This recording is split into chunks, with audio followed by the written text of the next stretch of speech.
of the time for the questions and answers. Each one of them will have 15 minutes, and hold on to your questions. We will deal with that at the end of the forum. The first speaker is Behzad Mohammad. He is with IASWI, which stands for International Alliance in Support of Workers in Iran. The second speaker is Brother Mohammad Kazemi, who is with the Campaign to Free Jailed Workers in Iran, Toronto. And the third but not last speaker is Farid Partovi, who is also with the International Alliance in Support of Workers in Iran. He's also the president of CUPE 4772, and my comrade in other committees, in particular International Solidarity Committee, CUPE. So let's put our hands together for the first speaker, Behzad Mohammad. Well, thank you so much for that great introduction, Safia.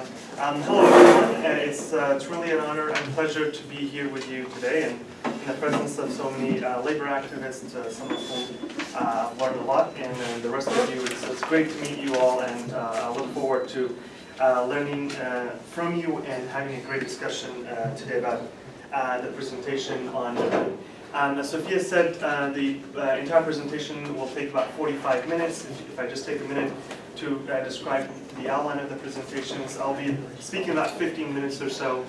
Hopefully I'll keep it within the 15 minutes. I'll be talking about the topic of my discussion is the neoliberal theocracy, the neoliberalization of the capitalist state of the Islamic Republic of Iran.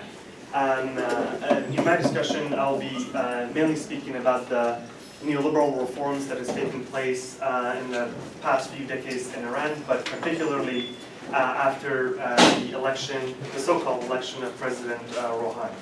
I'll also be talking about the implications of this neoliberal reforms and the austerity measures on Iranian workers in details. I'll be talking about, for instance, some of the free zones that have been established in the past few years, a concept as what is called white checks and white blank contracts, which have basically shifted the power of the power relation between laborers and employers in Iran, and have substantially and significantly increased the power of employers in Iran. So that's sort of the gist of my presentation. Afterwards, my colleague Mohammad will be speaking about the fight back on the side of the labor movements, so the struggles that the Iranian labor movement, which has quite a rich history in Iran. We'll be talking about that. We'll be talking about the state oppression against the struggles and the protests and the strikes that are happening in Iran. And third, Ali Farid, my great colleague here, will be speaking about the International Alliance in Support of Workers in Iran. So let me get started, and please feel free to write down any questions you have. I'll be more than happy to take any questions you have regarding my presentations, and I believe my colleagues will do the same. So I'll be happy to answer any of those questions. My name is Behzad. I'm a member of CUPE 3903, which represents graduate students, teaching assistants, and research assistant at York University. You may know us by the successful strike that we posed last year, where we stood for our rights and the right of all students, fundamental human rights to education and accessible and affordable education. I'm also a member of the International Alliance in Support of Workers in Iran, which you'll hear about if you haven't already heard our third speakers. So just a little bit of information about Iran. Iran is obviously located in the Middle East. It is the second largest country in the Middle East, and it also has the second largest economy in the Middle East after Saudi Arabia. It has a great population of approximately 80 million people, which makes it all the more important for our discussions. It has a very young population. About 70% of the population is, as you can see on the screen, between 15 and 65 years old. The median age is only 27 years old, so we're talking about a great young population. And the system of government is a capitalist state. It's a theocratic republic, which basically means, according to the Iranian constitution, and I'll be referring to the slides as we go along. All civil, penal, financial, economic, administrative, cultural, military, political, and other laws and regulations must be based on Islamic criteria, which obviously makes it not only a capitalist state, I will be explaining how it's a capitalist state, but also a theocratical state. Some general information about Iran and why is it important to study it. It is located in the Middle East, which basically is the borderline between Asia, Europe, and Africa, which makes it all the more important because historically, for the labor movement, any sort of struggles and protests and revolutions in Iran has had a profound impact in the entire region. So whether it be the recent movements in the Arab Spring, which some believed sparked perhaps in Iran, or whether it be the 1979 revolution, which had the same impact in terms of its significance around the world. So it's important for us to not only understand it, but also understand the dynamics of the labor movement in Iran and why it's important to express our solidarity and to study it and to support it.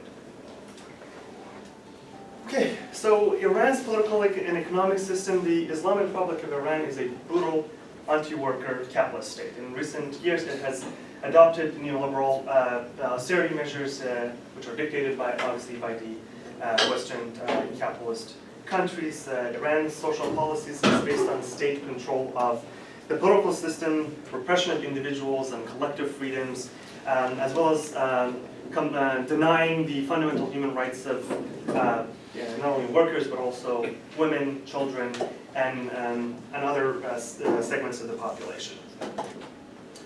As I said, I will be talking about sort of more recent, I tried to avoid sort of the historical description of what has happened in Iran, and I will take it for granted that most of you know.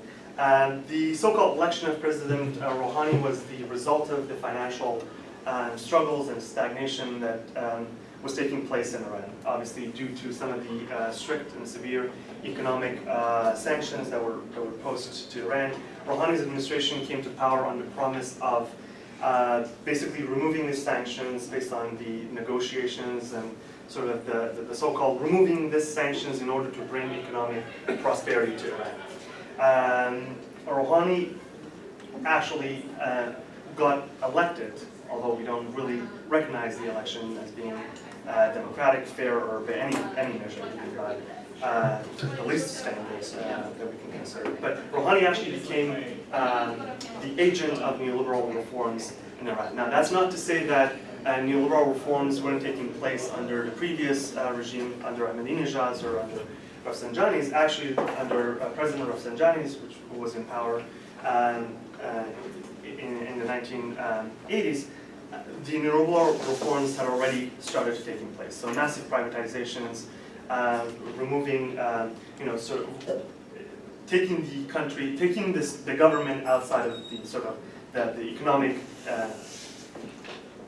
relations and again, privatizations and slashing wages, removing labor regulations, which I'll be referring to in the coming slides, has already taken place. But more severely, it took place, the neoliberal reforms took place under President Rouhani.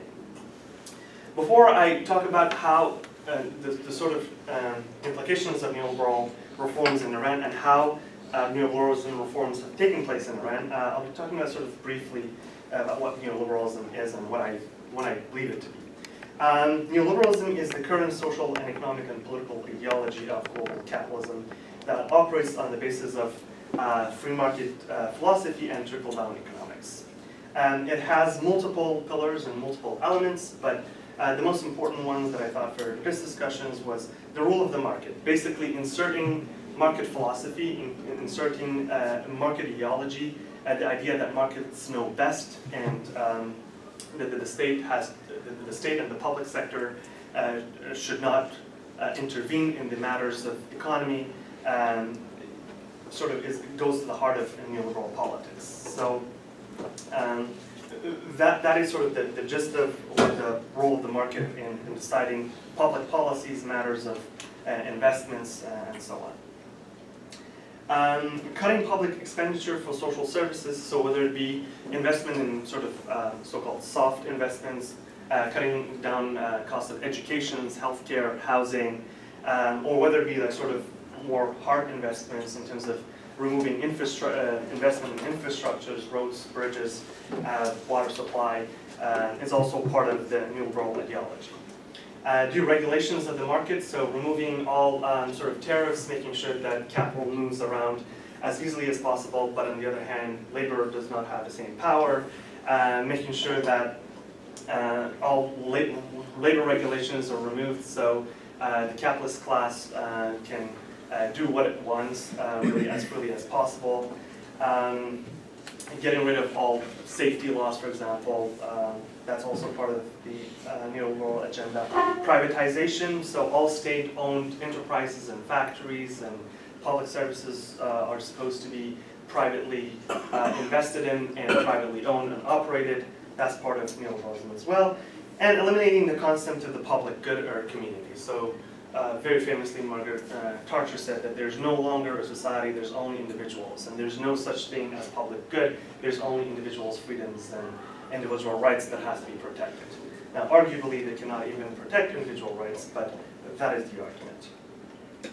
And on the same concept, making sure that individuals are responsibilized for their own being, so the individuals are constantly told that your state and your government and your community has no obligation to you. You're responsible for yourself and your family, and you have to take care of yourself and your family. So that's the concept of neoliberalization.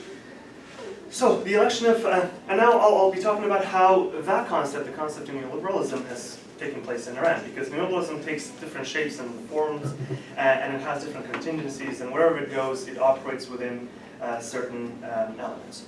If someone could tell me where I'm in terms of time, 5 minutes, that'll be quicker than I thought. Okay, so he and his economic team basically crafted a platform titled "The Proposed Package to Turn Stagnation to Expansion," which was in line with the ideological underpinnings of neoliberalism. And the solution, so it's basically his solutions to poverty, recession, unemployment, and all the social ills that we currently have in Iran have been basically to pave the way for international investments and making sure that all labor regulations are removed, all obstacles in the way of international capital are removed in order for employers to, supposedly job creators, to create as many jobs as they can. The proposed reforms call for withdrawal of the state from intervening in the economy altogether, curtailing governmental investment in both soft and physical programs, as I mentioned earlier. Not surprising at all that President Rouhani's proposed reforms were going to take that format in his book, Security and Economic System in Iran. He discussed Iran's very oppressive, quoting, very oppressive labor laws and against job creation. Now, we would agree that the Iranian labor laws are very oppressive. However, he meant that the labor laws were oppressive against the employers, against the so-called job creators. We believe that the labor laws are oppressive against the laborers themselves. He called for slashing the minimum wage, and that's something that my colleague will be explaining in a few minutes. Restrictions on laying off workers, this was huge, as I'll be referring to it in the next slide, paving the way for the owners of capital, as he put it, to have the freedom to invest and bring prosperity to Iran. More shamelessly, he stated, and I'm quoting, "One of the main challenges that employers and our factories face is the existence of labor unions. Workers should be more playing towards the demands of job creators."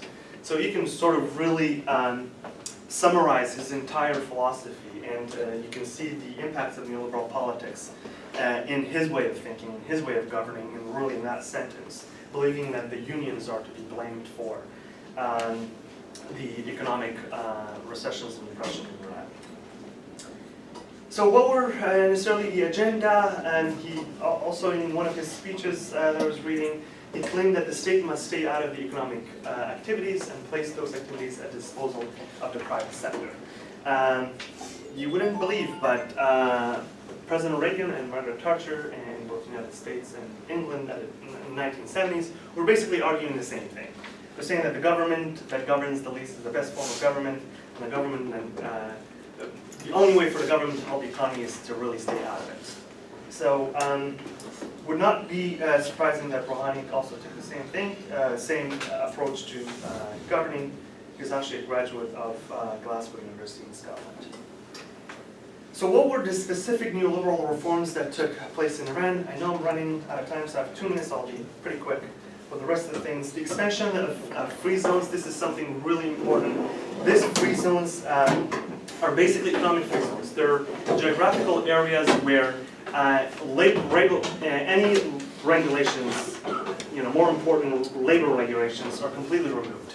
So in Iran, basically in this areas, employers can decide exactly what type of work they'll make available, at what conditions and what terms, and how they would hire, how much they would pay someone, obviously benefits, and they'll get to be the determining agent in terms of how employment takes place. So the right to organize, obviously the right to unionize, the right to peaceful assembly, and all the fundamental human rights that we take for granted here in the Western world, even in some parts of Iran, that is taken away altogether.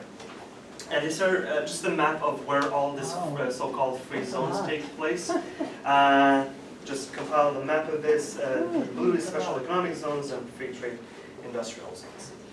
And another specific neoliberal reforms is what is called a continuation of white contracts. You wouldn't believe it. So this basically, what white contracts mean is basically a piece of paper.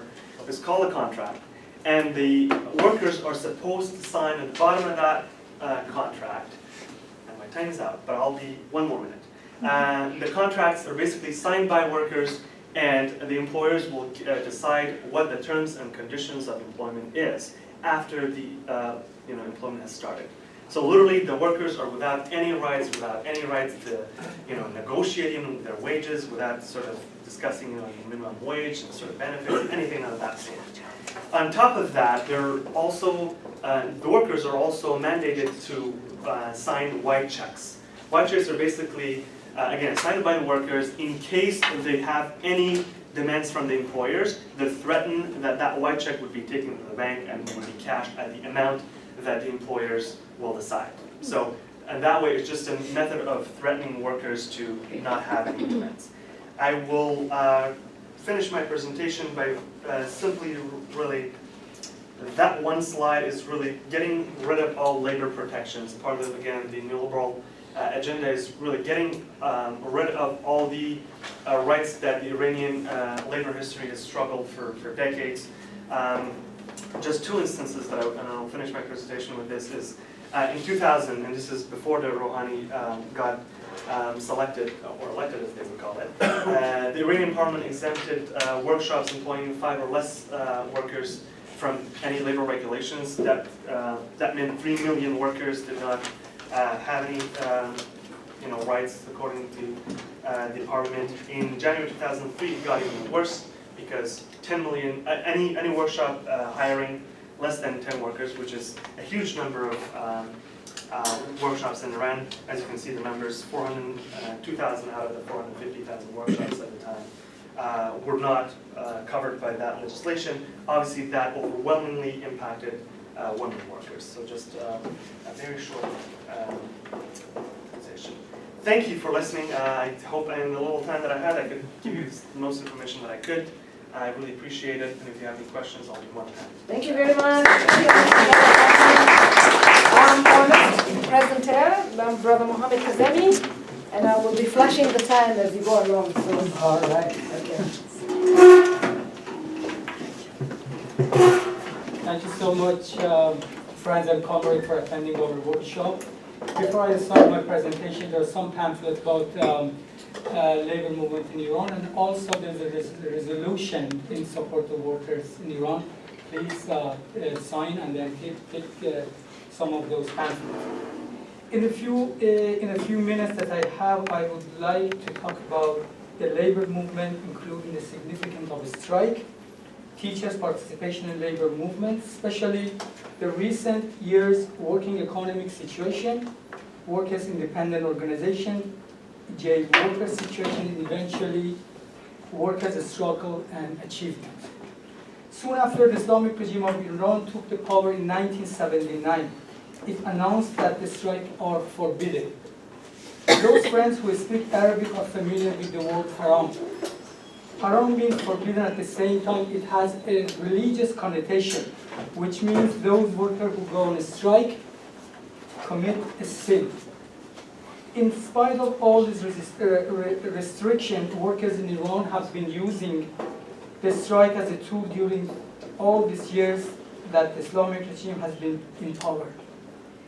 Only in 2015 we had 2,000 strikes. When we talk about the strike, in fact, we include a combination of work stoppage, rallies, blocking roads, and demonstration in front of parliament or other governments' buildings. These strikes vary from small gathering, let's say 50 workers, up to thousands of workers. Here I just want to provide you a couple of examples. In 2014, there was a combination of demonstration, gathering, and work stoppage in part of free zone that my friend talked about what free zone means, called Baf Mine, where about 6,000 workers and the people of the city participate in this event.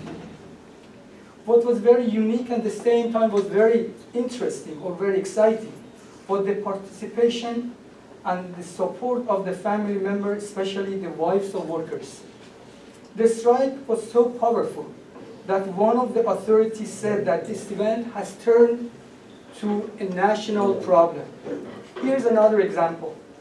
In December 2015, the police agents attacked an assembly, young individuals looking for jobs with bullets and tear gas. In front of a gas refinery in a village of Behzad, one of the cities of Iran in the south. As a result, a young married man was killed. That was the man who was killed. 2 people were injured and a number of people were arrested. Based on reports from local, 7,000 people from Behzad and surrounding villages attend his funeral. A banner held during the funeral said, "A father who lost his life for bread." These are demonstrations that you guys can see. Here I would like to draw your attention to participation of teachers in working class, especially their use of technology, including using applications such as Viber and WhatsApp in organizing their demonstration.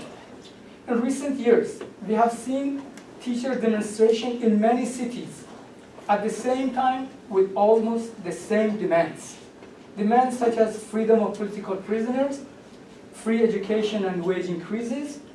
In addition, there has been a great atmosphere of solidarity between workers and teachers.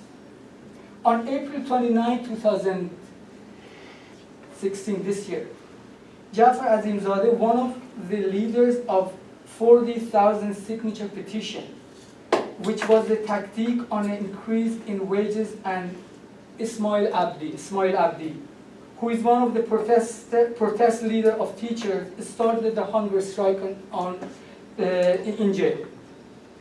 In their letter, they have stated that we declare that in protest against below poverty line wages and salaries, prohibition of right to strike, the lack of transparency by the ILO regarding the infringement of our rights by Iranian regime and the absence of legitimate reason for incarcerating protesters, we are beginning an open hunger strike on April 29. This action by Jafar and Ismail is a great example of solidarity between workers and teachers, which has been well supported by many workers' organizations as well as worker activists. Since my friend Behzad talked about free zone and the working condition, I'm not going to go to too much detail, but I think it's worth mentioning a few sentences from the letter written by Jafar and Ismail that point out to workers' conditions. These conditions include below poverty line wages and salaries, late payment of their earning, the absence of job security with temporary contract and unconditionally accepted accepting the employer's terms of employment, that was white contract that Behzad mentioned. A significant number of highly educated teachers are forced to accept teaching contracts. At the same time, subsidies on basic goods such as bread, water, gas, dairy product, etc. have been removed. These are just a short list of the injustice that working people and teachers are facing today. What have been said in Jafar and Ismail's letter in the working class situation after the signed nuclear agreement between the Iranian government and the West. Several government authorities themselves have proclaimed that people shouldn't have any expectation that the living situation gets better anytime soon, announcing a minimum wage of this year, which according to the government economists is 5 times below poverty line, showed that the Rouhani government is not any different from Ahmadinejad one in terms of following neoliberalism approach. Behzad talked about in detail. Here I want to go back to my opening sentence where I said that the strikes are forbidden or haram in Iran. Strikes are forbidden also means any independent worker organization are forbidden. It means any attempt at improving your life by using legitimate means is considered an action against the national security of the country. The regime has appointed Islamic Worker Council to make decisions on behalf of workers. These agencies are working with management and the intelligence and security forces to identify activists as well as any possibility of workers' collective actions. Here it should be highlighted that the false accusation of an action against the national security of the country have been used almost equally against all labor and teacher activists, such as Behnam Ebrahimzadeh, Rasul Badaghi, Mehdi Bahluli, Mohammad Niknejad, Mahmoud Saleh, and Reza Shahabi. The case of Shahrukh Zamani, the widely known worker who died unexpectedly on September 13, 2015 in Rajai Shah prison, clearly showed that the Islamic regime is the murderer. Shahrukh was in prison since 2011. He was indicted for organizing worker association such as the Syndicate of Painting Workers. He was summoned to court 3 times to comment about the accusation of blaspheming of the supreme leader. Shahrukh suffered occasional losses of consciousness due to pressure and torture. He had to wait for 1 year, for a whole year, to be sent for an MRI scan. The authority refused him medical care, and that was part of the torture. This was the condition he was subjected to until the news of his death to the brain stroke broke. This is not the first time we witnessed the death of a political prisoner. Afshin Osanlu and Sattar Beheshti are 2 other examples among more who lost their life in the prison of the Islamic regime. Before I summarize my presentation, I would like to briefly talk about the independent working organization. When I said that any independent working organization are forbidden, it doesn't mean that there are no such organizations. There are several working class organizations, although they are not recognized and are not registered by the government. Some of these organizations have their own website and express their opinion about social and working issues. Here I also would like to talk about a chain of networks within labor movement. There are examples when several hundred of workers come from different cities and assemble in front of parliament or the government building. In 5 minutes. Or, as I mentioned earlier, in December 2015, around 6,000 miner workers in Asaluya went on a strike at the same time in different phases. When the government announced the minimum wages for this year, a wage that was 5 times below poverty line, 13 worker organizations condemned it. All these examples show that there is kind of teamwork and collaboration among the workers. Having said that, I think one of the challenges before all labor activists is how they can establish an individual, a branch, or labor organization throughout the country and impose them to the government. Thank you for reminding me so I can make it a little bit slow. I have enough time. One of the achievements, I would say that there is a militant and a progressive labor movement in Iran influenced by socialist trend. As I said earlier, strikes have been forbidden during the Islamic regime government. In the past couple of years, several bills have been passed enforcing punishment for those labor activists who provoke other workers to go on a strike. Despite all this, the wave of strike in recent years have been growing and getting stronger. Demands such as free education, the freedom of political prisoners, the equality between men and women, condemning discrimination against Afghan workers who work in Iran are becoming common demands in many independent labor organization statements. Earlier, I talked about the family member, especially worker spouses' participation into events. Although the family members' participation in these two events are unique, I think the family member participation in working class struggle is gradually become a trend. And this is an achievement for workers because this is something new in labor movement. What is significant about this development is that the movement is not limited to the workplace and involve people in the community. The more people in the community get involved with the labor movement, it is harder for the government to suppress it.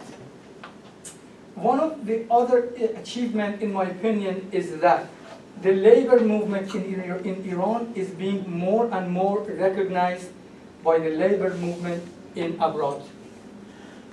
Labor activists such as Mahmoud Salehi, Rasul Badawi, Behnam Ibrahimzadeh are well known by many labor organizations in Europe and North America.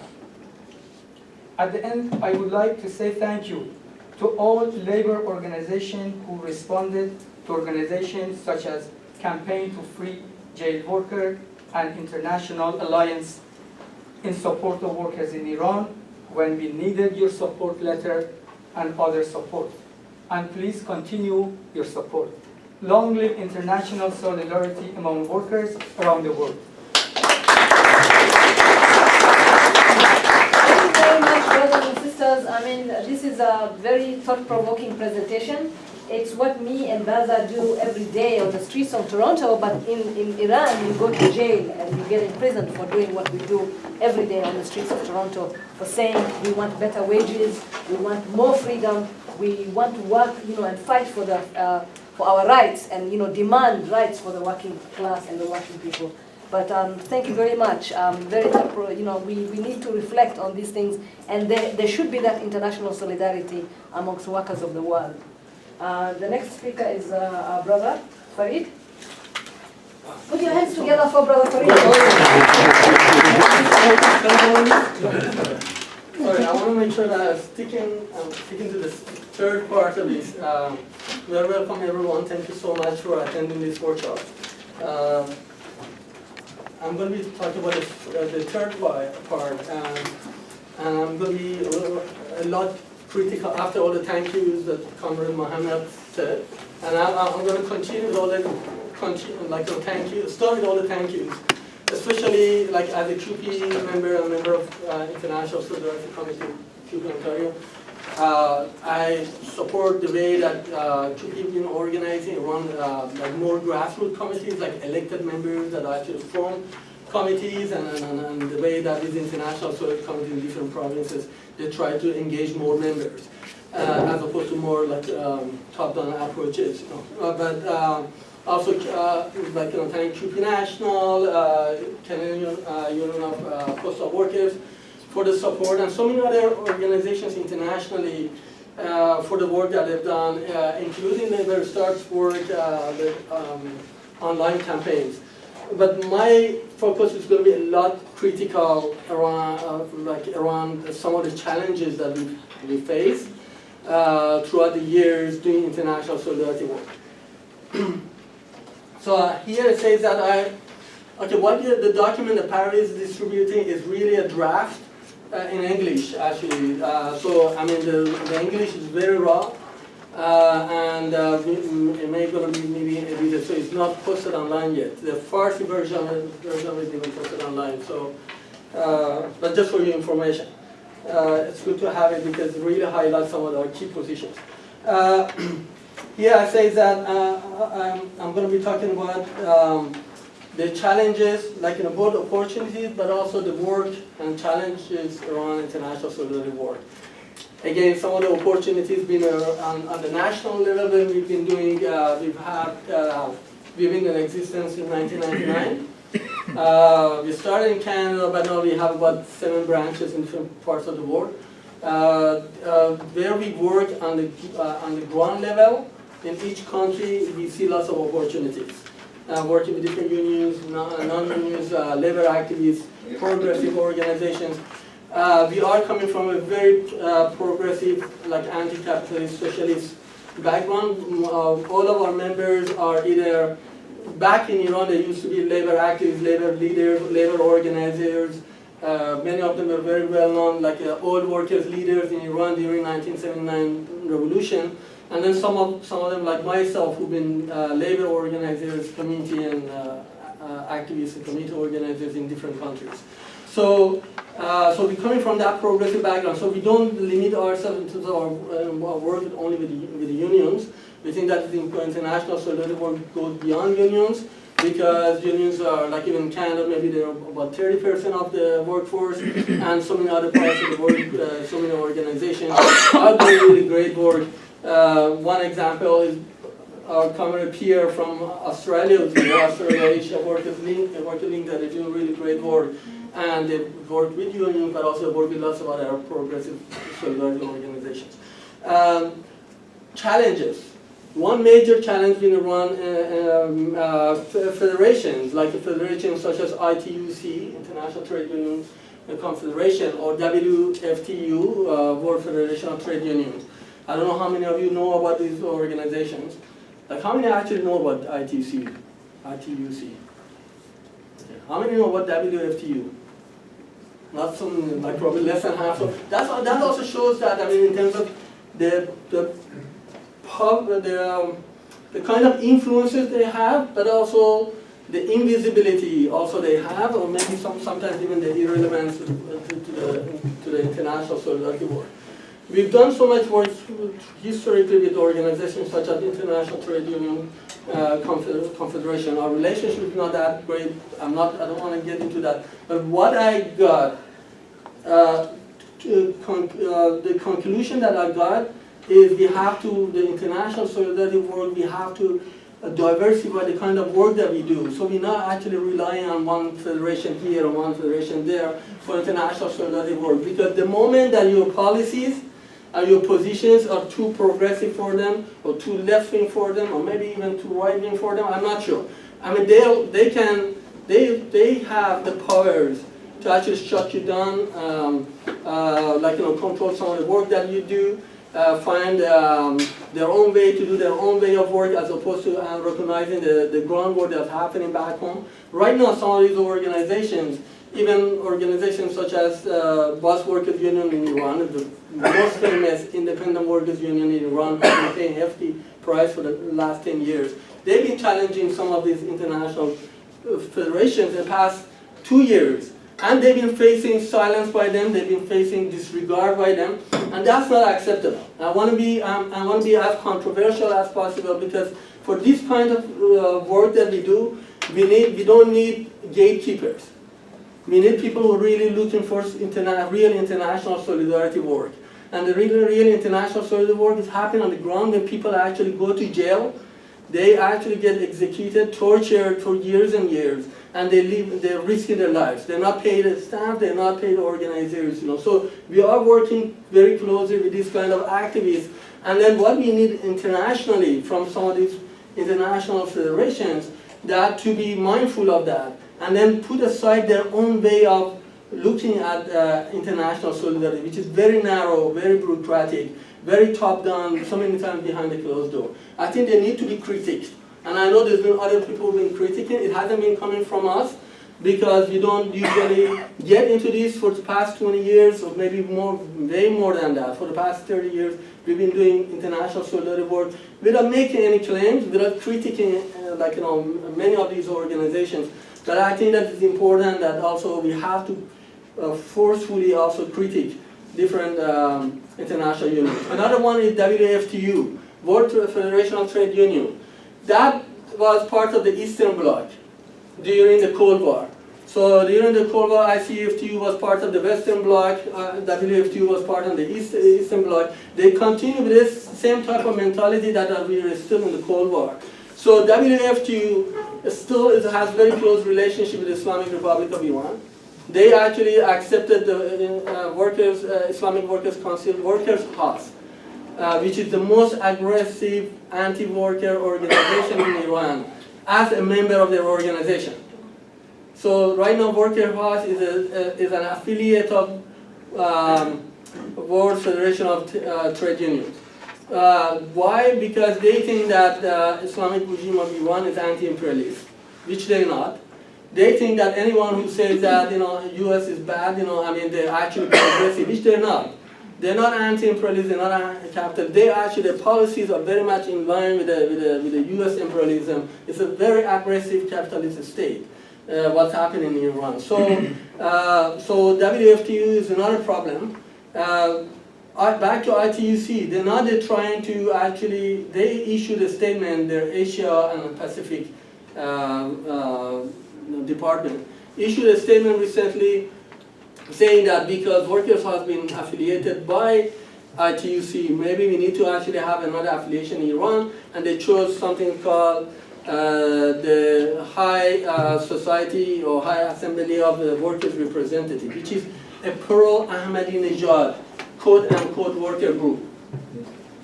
Everyone remember Ahmadinejad, the president before Rouhani?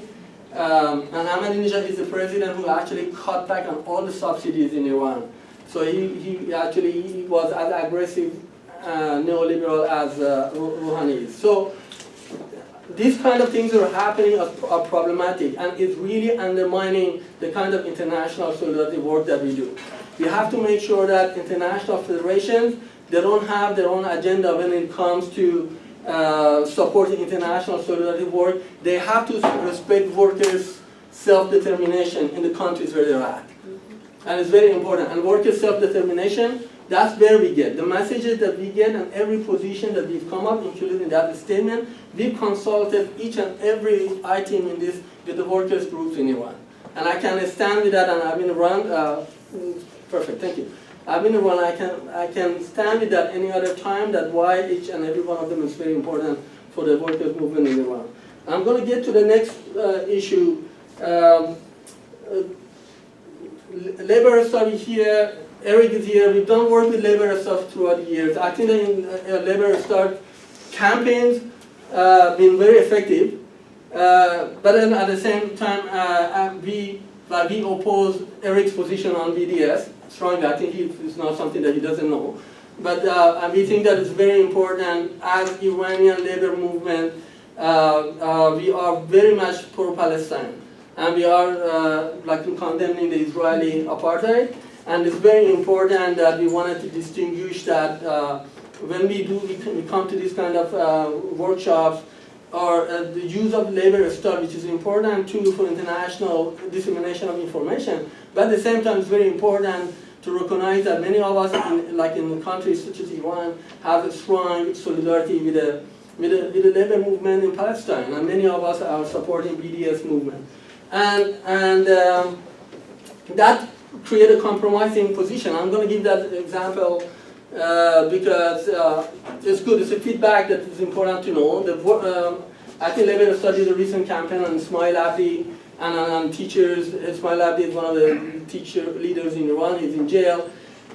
He's on hunger strike right now. Thousands of people signed through Labor Start to support Ismail Abdi, but all the teacher organizations in Iran refused to disseminate the information.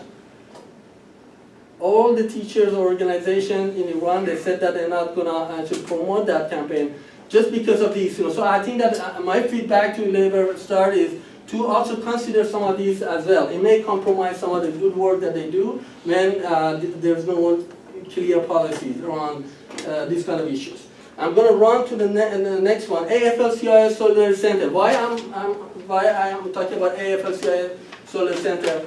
Because they tried to reach to us and so many other Iranian labor groups. Each and every one of us, as far as I know, I think those of us are well known, they said no to AFL-CIO Solidarity Center. And the strong message to AFL-CIO Solidarity Center is that we don't want them to get involved in Iran. We think that it's problematic that they're involved in Iraq or Egypt as well. They have a way of organizing, they have their own way of looking at the workers organizing, which is problematic. Plus they have a history of intervention in Venezuela and Haiti and all that, and coup d'etats in some other parts of the world. They have a very questionable history. As Kim Sipes said in his book, they're more sabotaging.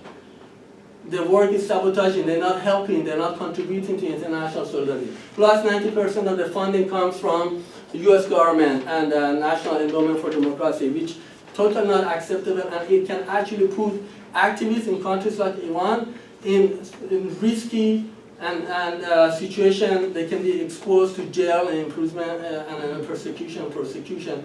And I think that this is a strong position we want to continue. This is a message that as long as AFL-CIO continue with these kind of policies, this is going to be, and what I'm saying is very much, I think, in line with the position of labor activists inside Iran as well.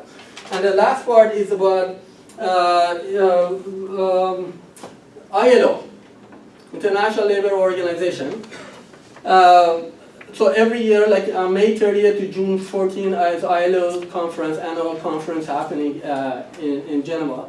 So the ILO has a tripartism system, which to us is problematic. In that we briefly talked about it, but there's not so much time to go through that. I think many people from the progressive, more class struggle approach, they realize that this is more collaborationist approach, and it's problematic. But in addition to that, the ILO, the way that they deal in Iran is very specific. So the Iranian government sends tons of delegates, and then the employers associations, which are actually directly linked to the Iranian government, they also send a bunch of delegates as well. And then the workers' delegate are actually from Workers' House of the Islamic Republic of Iran and the pro-Ahmadinejad groups. So these people go to these conferences as in the name of the working class in Iran.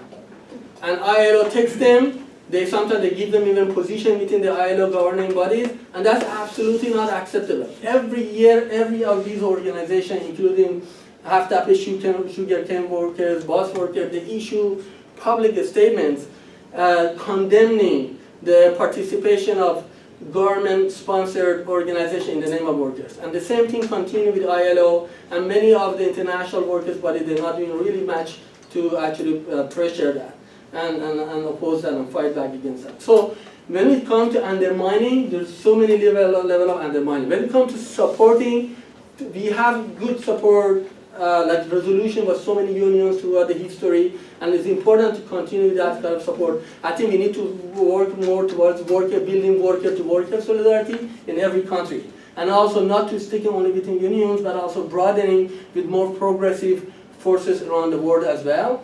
And then also critiquing WFTU for the policies, critiquing RTUC, and also pressuring ILO to make sure that all those who go to this convention in the name of workers, but they're actually government sponsored, to be expelled. And also we have to make sure that the real workers who are in jail right now and on a strike, so many of them, these are the ones that should be representing workers in Iran, that they're the ones that are subject to torture.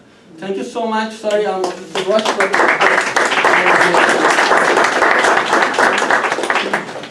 So we can take your questions. Any comment?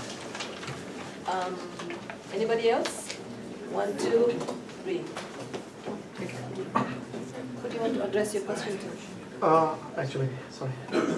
Sorry, just, he's asking, is it, he's filming, he wanted to know if you turn around and filming, is it okay if people don't want to be filmed? Also, we are filming from there as well. If Does anyone have any problems with being on film?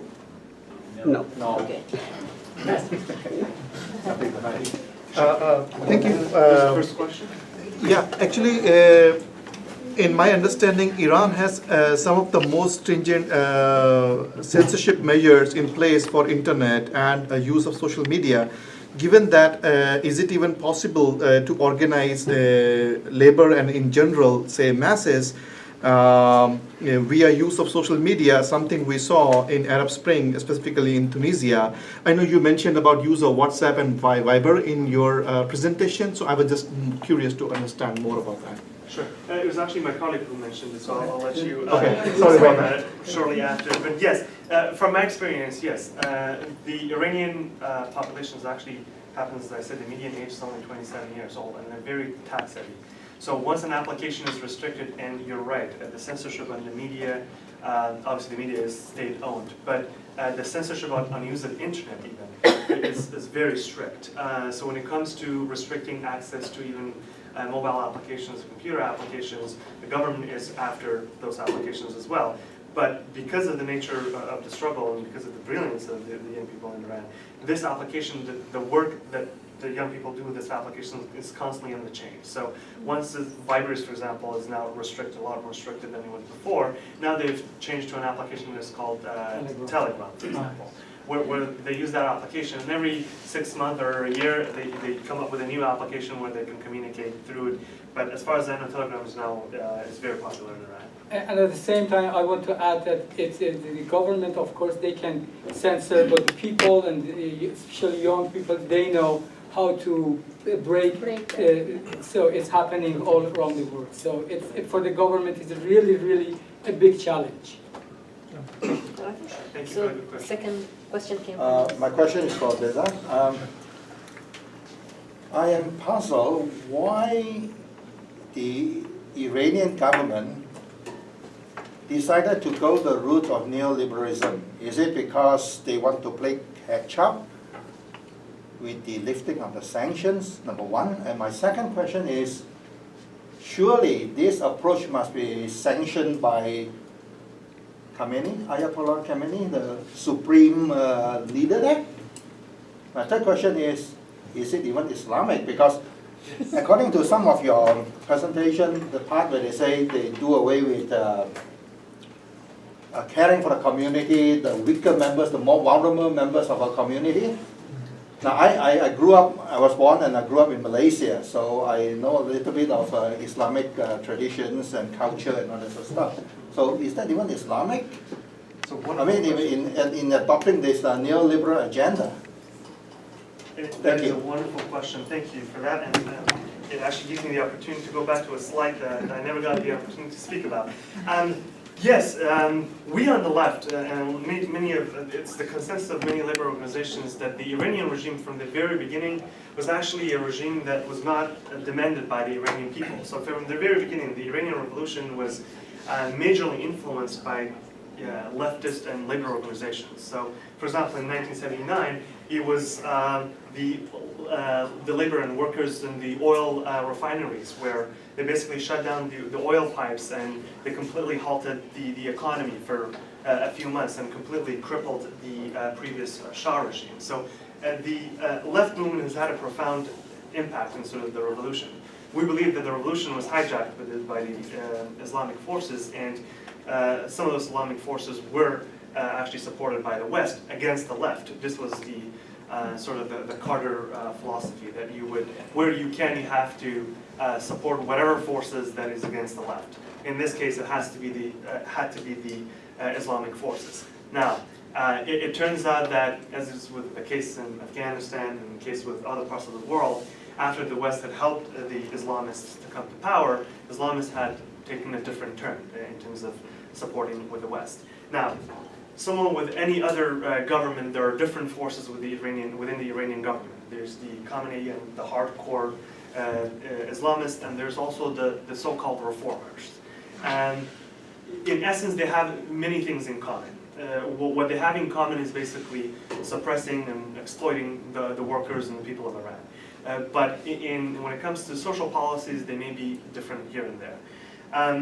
What I sort of had, the title of my, coming back to the questions of whether neoliberal politics and neoliberal reforms are actually, they go hand in hand with neoliberal politics, my answer would be yes. This is why I called it neoliberal theocracy.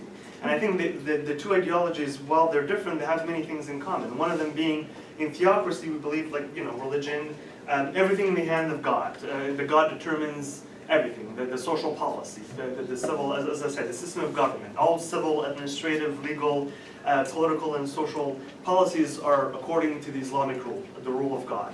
In neoliberalism, it's almost the same thing, but instead of God, we have the market.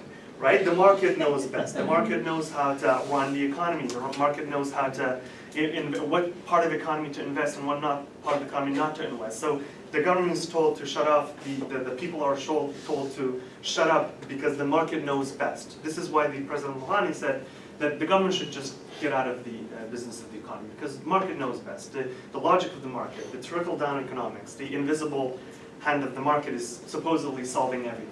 Right? So in that sense, religion and sort of the religion of Islam in this case, and also the religion of the market, they also have these things in common, that everything is sort of getting out of the hand of people and is supposedly putting the hands of a power that is very superstitious. Right? And in both cases, it has failed. Now, they've had differences in terms of how social policy takes place. They've had even differences, Rouhani and Khamenei, which you mentioned, they've had differences in terms of how they deal with the West. Right? And Khamenei, even when the nuclear deal was struck, was very much against the sort of the nuclear deal, at least on the surface of it. While Rouhani was pushing for it in the hope that the Iranian economy would be integrated in the capitalist system.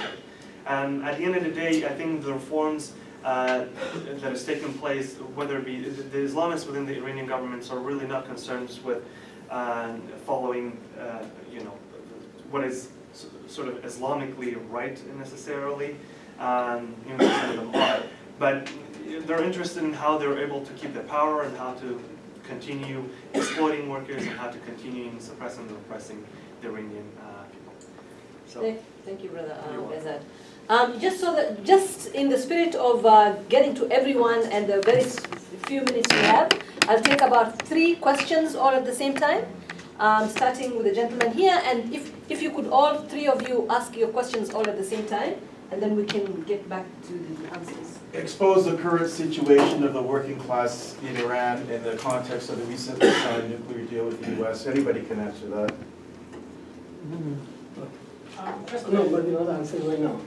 You wait until everybody asks questions, Yeah, right? yes. Okay. So the next Just gentleman over a there. general one. In terms of the issue of solidarity campaigns, to me as an outsider and someone who's done a lot of solidarity campaigns, is we always look for organised workers to be able, one, to have a link in there, and you've actually, and I know the situation in Iran is really difficult, so, as a solidarity activist, like, who do we actually talk to inside in Iran?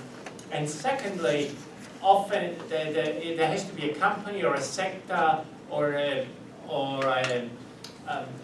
someone that you can connect and someone that people from the outside can stop, like a company or a sector or a production factor. But I don't know which produce of Iran is actually susceptible to actions from outside workers. And the gentleman in the back. Yeah, my name is Eric Lee. I'm the founding editor of Labor Star. I want to respond to what Farid said earlier. First of all, I'm very happy that you're all here. I think this was a terrific workshop. I learned a lot, and I agree with almost everything you said.